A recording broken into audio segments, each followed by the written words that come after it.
আসসালামু আলাইকুম। ফেনীতে মহান বিজয় দিবসে শহীদদের প্রতি আন্তর্জাতিক মানবাধিকার সংস্থার শ্রদ্ধা। বিস্তারিত ফেনী থেকে মোহাম্মদ হানিফের পাঠানো ভিডিওতে।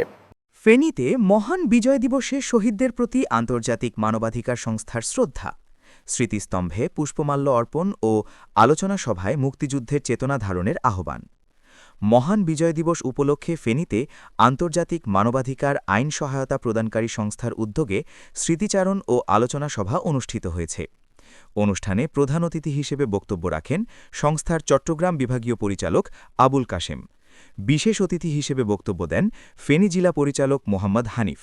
এ সময় উপস্থিত ছিলেন ফেনী জেলা ইনফরমেশন অফিসার আবু বক্কর সিদ্দিক, দাগনভূঞা উপজেলা সভাপতি মোহাম্মদ সাইফুল ইসলাম, নারী ও শিশু নির্যাতন দমন ব্যুরোর উপপরিচালক রোকসানা আক্তার সুমি, ফেনী জেলা উপসহকারী পরিচালক ওসমান গনি, জেলা তথ্য সহায়তাকারী মোহাম্মদ ইব্রাহিম এবং সদর তথ্য সহায়তাকারী আইয়ুব নবী সবুজ।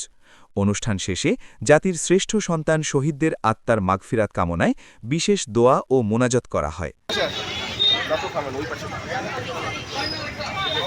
News desk, Feni voice 24।